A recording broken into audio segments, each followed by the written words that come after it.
चलिए बिस्मिल्लाहिर्रहमानिर्रहीम।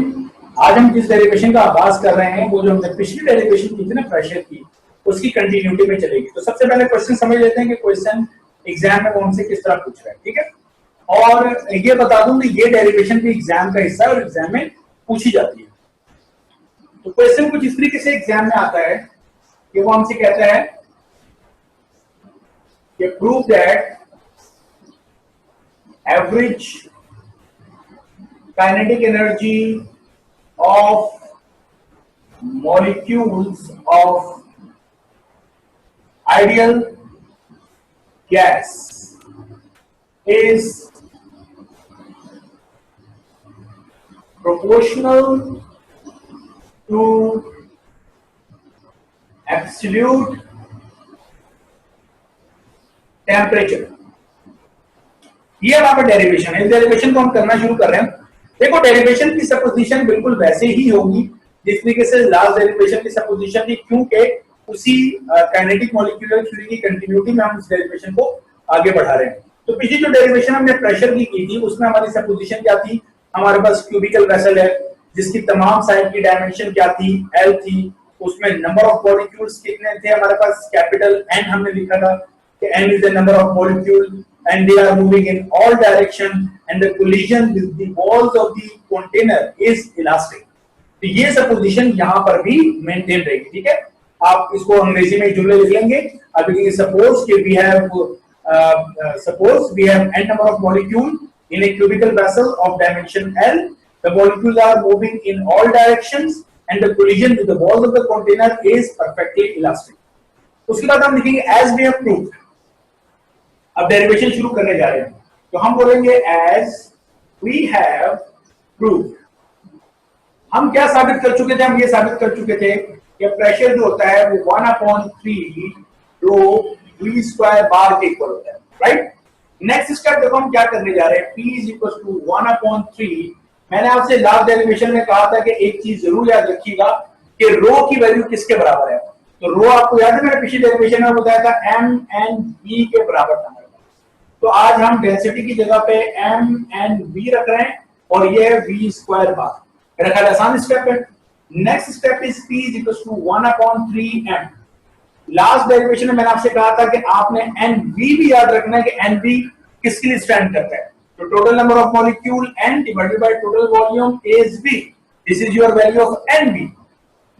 तो m रहा, nv की जगह पे आपने n/v रखा और यहां रहा v स्क्वायर बार। आसान स्टेप है। ये v जो डिवाइड हो रहा है क्वेश्चन की इस तरफ जाकर क्या हो जाएगा? मल्टीप्लाई। तो pv is equals to 1/3 m n v square bar. Clear है यहां तक? इसको हम नाम दे देते हैं इक्वेशन नंबर 1। अब हम कहेंगे कि as we have also proved, हम एक और चीज भी साबित कर चुके हैं। वो क्या साबित कर चुके हैं? कि pv किसके बराबर है? nRT के, right. Name it equation number 2। Now as you can see, the left hand side of equation number 1 is PV and the left hand side of equation number 2 is also PV. So left hand side of equation number 1 and equation number 2 are same. So we can compare the right hand side of both equation number 1 and 2. So after comparison,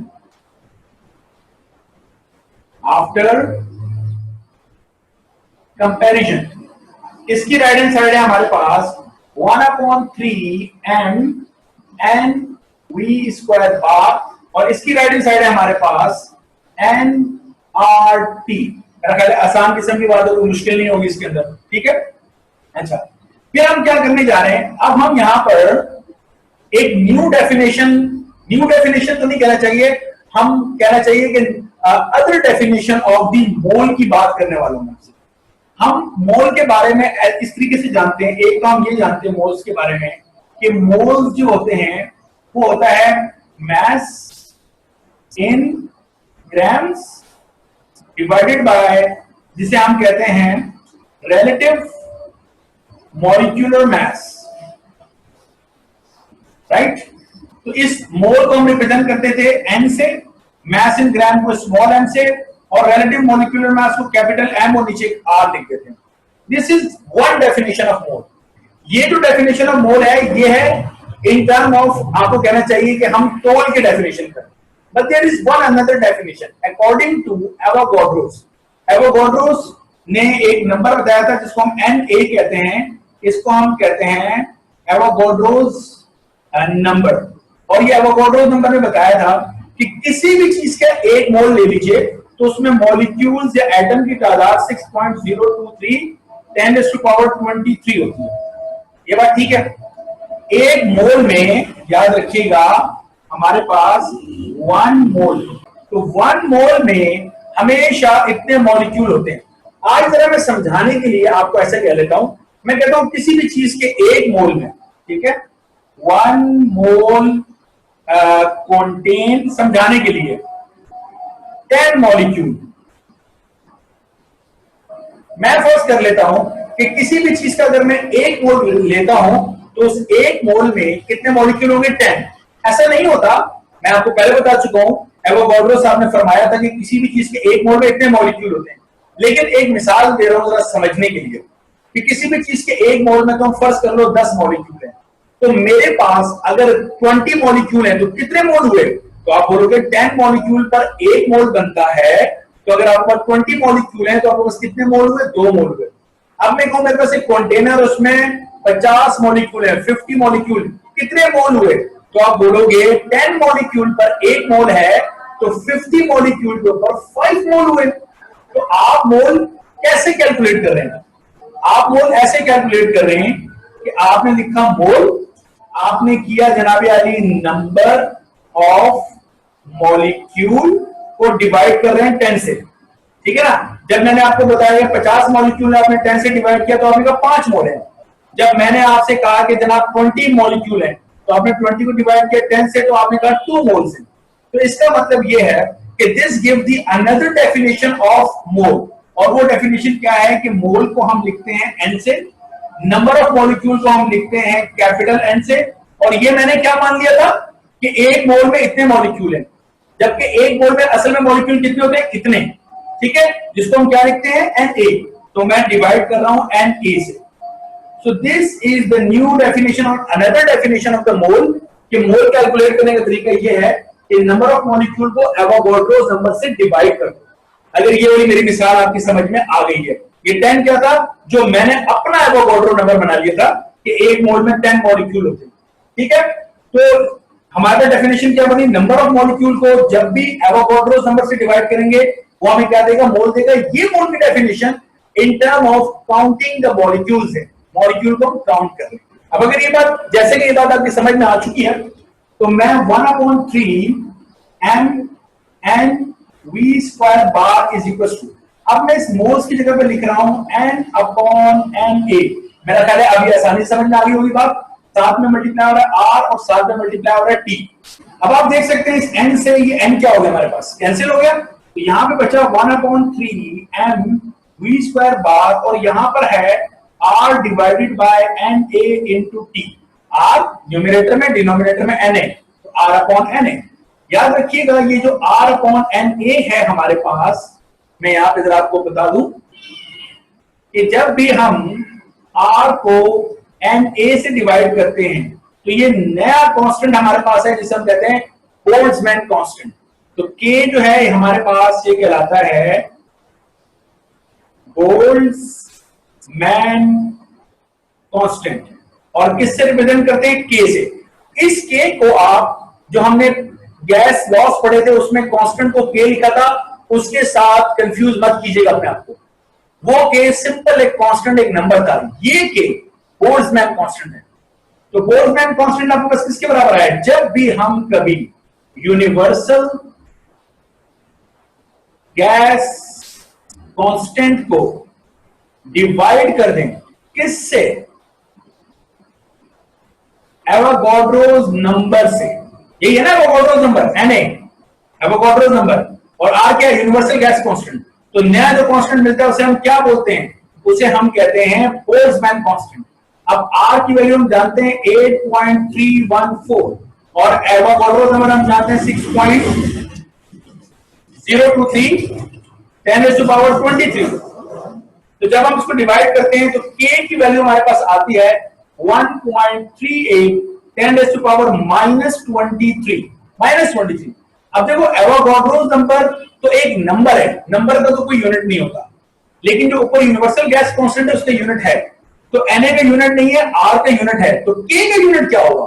जो R का unit है वही K का unit है, मतलब joules per mole per kelvin. Okay, joule ये divide है, per mole per kelvin. This is the unit of Boltzmann constant, value is 1.38 10⁻⁻23 minus. Okay, तो अब यहां पर 1/3 mv² बार इज kT किया। अब अगर मैं दोनों तरफ 3/2 से मल्टीप्लाई करता हूं, यानी यहां पे 3/2 मल्टीप्लाई बाय 1/3 mv² बार, और यहां पर भी 3/2 kT करता हूं, तो ये 3 से 3 कैंसिल हो जाएगा, और यहां क्या बचेगा? 1/2 mv² बार is equal to 3/2 kT, right? अब ये हाफ mv² है, हाफ mv², तो हाफ mv² क्या होती है? काइनेटिक एनर्जी, और वेलोसिटी पे अगर बार है यानी एवरेज वेलोसिटी है, तो ये काइनेटिक एनर्जी कौन सी काइनेटिक एनर्जी? इसको आप बोलेंगे this is average kinetic energy. क्या ख्याल है? इज इक्वल टू को खत्म करके अगर आप प्रोपोर्शनैलिटी लगाएं तो कांस्टेंट 3/2 और कांस्टेंट k दोनों खत्म करने पड़ेंगे, तो क्या रहेगा? T कौन सा टेम्परेचर है? एब्सोल्यूट टेम्परेचर, तो आप लिखेंगे एब्सोल्यूट टेम्परेचर। तो हमने क्या प्रूफ किया? हमने ये प्रूफ किया कि मॉलिक्यूल्स की जो एवरेज काइनेटिक एनर्जी है वो प्रोपोर्शनल है या डायरेक्टली प्रोपोर्शनल है absolute temperature of the gas की, और यही चीज हमें प्रूफ करने के लिए वो कह रहा हूं। ठीक है, मेरा ख्याल है आसान सी बात है, आसान सी डेरिवेशन है, समझ में आ गई होगी। आप इसको देख लें, कोई सवाल हो तो आप पूछ सकते। सर ये 3/2 क्यों लगाया है? ये देखो ना, अगर मैं 3/2 मैंने इसलिए लगाया, सबसे पहले तो मैं 3 से जान छुड़ाना चाह रहा था, ये वाला जो 3 है, इस 3 से जान छुड़ाने के लिए डिवाइड में ना मल्टीप्लाई में 3 चाहिए था मुझे, तो ये 3 से तो जान छुड़ गई। फिर दूसरी बात ये है कि मुझे यहाँ पर mv² है, तो mv² के साथ अगर हाफ लग जाए तो काइनेटिक एनर्जी बनेगी ना, काइनेटिक एनर्जी। तो ये 2 इसलिए लिया कि हाफ चाहिए था, 3 इसलिए लिया कि इस 3 से जान छुड़ानी थी। अच्छा, अब एक चीज और समझ लीजिए आप, इसी डेरिवेशन का हिस्सा है, और वो चीज क्या है हमारे पास? वो ये है कि जिस तरीके से मैंने कहा कि average kinetic energy of molecules, molecule का इस्तेमाल किया, तो हमने एवरेज काइनेटिक एनर्जी यानी हाफ mv² बार किसके बराबर है हमारे पास? 3/2 kT के बराबर है। अगर मुझसे ये कहा जाए कि आप एवरेज काइनेटिक एनर्जी पर मोल बताइए, तो जनाब अली मुझे क्या करना पड़ेगा? याद रखिएगा, जब भी एवरेज काइनेटिक एनर्जी पर मोल को हमसे बोलेगा तो ये हमारे पास होता है 3/2 RT। ये अच्छी तरीके से याद रखिएगा, न्यूमेरिकल में काम आता है। R यूनिवर्सल गैस कांस्टेंट है, जब भी पर मोल, मोल की बात होगी तो हमेशा यूनिवर्सल गैस कांस्टेंट आएगा, जब भी मॉलिक्यूल की बात होगी हमेशा बोल्ट्जमैन कांस्टेंट आएगा। तो यहाँ ये अच्छी तरीके से बात याद रख लो, जो पहले भी मैंने एक बार बात की थी आपसे, कि जब हम गैस लॉस पढ़ते हैं तो हम गैस के बिहेवियर को मैक्रोस्कोपिक बड़े लेवल पर देखना चाहते हैं, और मैक्रोस्कोपिक लेवल के ऊपर हमारे पास जो कांस्टेंट है वो हमारे पास है R, राइट? इसी तरीके से अगर हम किसी चीज को, जिधर गैस को, बिहेवियर को गैस के हम माइक्रोस्कोपिक लेवल पे, बिल्कुल छोटे छोटे लेवल के ऊपर माइक्रोस्कोपिक लेवल पे देखना चाहते हैं, then the constant that deals with the microscopic world is your Boltzmann constant। तो Boltzmann constant basically एनर्जी एक मॉलिक्यूल में कितनी एनर्जी कंट्रीब्यूट कर रहा है वो बताएगा, लेकिन R यूनिवर्सल गैस कांस्टेंट पूरा एक मोल कितनी एनर्जी कंट्रीब्यूट कर रहा है वो बताता है। तो जब भी हम न्यूमेरिकल में एवरेज काइनेटिक एनर्जी पर मोल होंगे तो हम R लिखेंगे, जब पर मॉलिक्यूल होंगे तो हम क्या लिखेंगे? K लिखेंगे। ये बात समझ में आ रही है? और अगर मैं इसको इस तरफ जिस तरह लिखा है यहां पे लिखना चाहूं तो ये होता है हमारे पास हाफ कैपिटल mv² बार इज 3/2 RT। जिस तरीके से यहाँ पे स्मॉल m है, यहाँ कैपिटल M है, ये जो कैपिटल M है हमारे पास, ये हमारे पास कहलाता है मोलर मैस। जाहिर सी बात है, जब हम मोल की बात करेंगे तो मैस एक मॉलिक्यूल का तो नहीं रखेंगे ना, हम तो फिर मैस रखेंगे पूरी एक मोल गैस का, तो this will be the your molar mass. लेकिन जब हम मॉलिक्यूल की बात करेंगे तो this small m is the mass of a single molecule. एक सिंगल मॉलिक्यूल का मास हमारे पास क्या है? Small m। ओके, ये अच्छी तरीके से याद रखिएगा, ये भी बात थी। इस इक्वेशन को इसमें ट्रांसफॉर्म करना हमारे लिए कोई मसला ही नहीं है, ठीक है, या इससे इधर जाना या इससे इधर आना हमारे लिए कोई इशू नहीं हो सकता, ठीक है। मेरा ख्याल आसान किस्म की बात है, ये आप समझ गए होंगे कैसे करना है। अब हम जो कुछ करने जा रहे हैं वो है हमारे पास गैस लॉस का प्रूफ है according to kinetic molecular theory. Gas laws जो हमने पहले पढ़े थे, जिसमें हमने बॉयल्स पढ़ा, चार्ल्स पढ़ा, क्या एग्जाम में आते हैं? इस सवाल का जवाब जी हाँ, ये एग्जाम में आते हैं और बड़े फ्रीक्वेंट क्वेश्चन है, पूछता भी रहता है।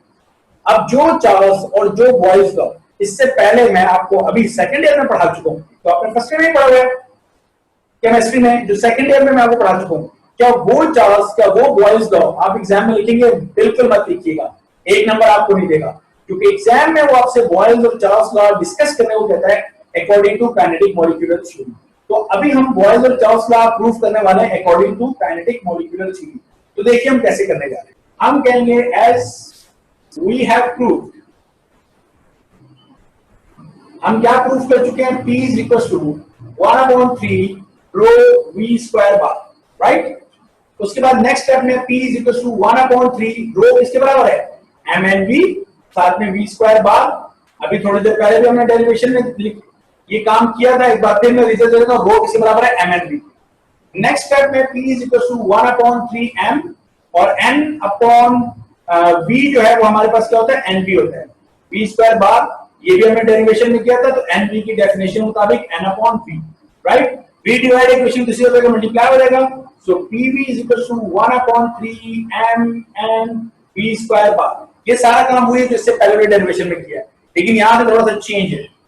अब क्या है कि pv is equals to, मैं क्या करने जा रहा हूं, मैं ये n और अपॉन 3, ये n और डिवाइड में 3 इसको एक साथ लिख लिया, बाकी क्या बचा? m और v स्क्वायर बार, इसको एक ब्रैकेट में बंद कर दिया, ठीक है। n और 3 डिवाइड है ना, और m और v स्क्वायर बार, इसको ब्रैकेट में बंद कर दिया। अब ये m v स्क्वायर बार है।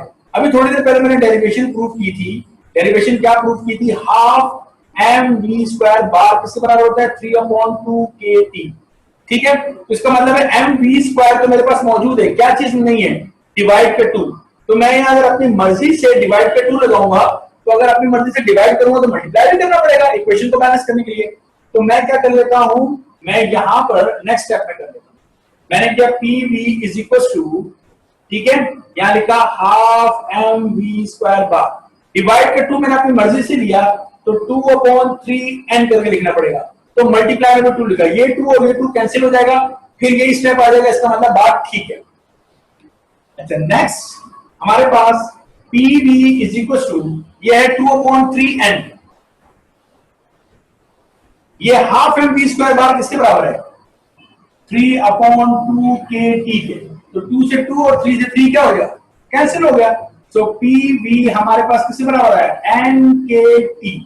एक तो मैं इस इक्वेशन के ऊपर एक कमेंट करना चाहता हूं, ये जो इक्वेशन है above equation is called equation of state of gas, या इसको हम जर्नल गैस इक्वेशन भी कहते हैं। अब आप बोलेंगे हमने जर्नल गैस इक्वेशन तो पीवी एन आर टी पढ़ी थी, मोल, याद है? एन आर टी बिल्कुल वही चीज है, लेकिन ये मॉलिक्यूलर लेवल के ऊपर है, वो थी मोल के ऊपर, मैक्रोस्कोपिक लेवल पे, बस ये फर्क है। तो वहां पे मोल था, कैपिटल आर था, या नंबर ऑफ मॉलिक्यूल है और बोल्ट्जमैन कांस्टेंट है। अब हम जैसे कि जानते हैं कि एज इन बॉयल्स लॉ में temperature and number of molecules is constant होते हैं ना, तो PV is equal to and number of molecule constant है, टेम्परेचर कांस्टेंट है, कि वैसे ही बोल्ट्जमैन कांस्टेंट है, तो PV किसके बराबर आया? कांस्टेंट के बराबर आया। तो आपको जब मैं बॉयल्स लॉ पढ़ा रहा था तो मैंने क्या पढ़ाया था? बॉयल्स लॉ, यही नहीं पढ़ाया था PV is equal to constant Boyle's law कहलाता है, तो प्रूव। तो बॉयल्स लॉ हमारे पास क्या हो गया? प्रूव हो गया। आसान था, मेरे ख्याल आप कर सकते हैं, ठीक है। इसी तरीके से हम चार्ल्स से प्रूफ करेंगे। चार्ल्स लॉ प्रूफ कर रहे हैं अकॉर्डिंग टू केएमटी, स्टेप्स यही रहेंगे, सही है। फर्स्ट स्टेप यही रहेगा, फिर यही स्टेप, फिर एग्जैक्टली यही स्टेप, फिर एग्जैक्टली यही स्टेप, सेम स्टेप और यहां तक आ गए PV = NKT। और ये सारी चीजें तो मैंने आपकी नॉलेज के लिए आपको बताई है। अब हम जब लिखेंगे चार्ल्स लॉ, तो चार्ल्स में हमारे पास जब हम लिख रहे हैं चार्ल्स, तो चार्ल्स में हमारे पास प्रेशर और नंबर ऑफ मॉलिक्यूल कांस्टेंट होते हैं। अगर प्रेशर और नंबर ऑफ मॉलिक्यूल कांस्टेंट है तो इस इक्वेशन में आप देखिए प्रेशर कांस्टेंट है तो V अपॉन T कर रहा हूं, ये T मल्टीप्लाई है ना, याद अगर क्या हो जाएगा डिवाइड इज इक्वल टू, यहां क्या बच गया NK और डिवाइडेड बाय T V के साथ मल्टीप्लाई हो रहा है तो T वहां जाकर क्या हो जाएगा डिवाइड हो जाएगा मेरे पास, easy step. So N number of molecule is constant, K Boltzmann constant is already a constant, P is the pressure which is in Charles law is constant.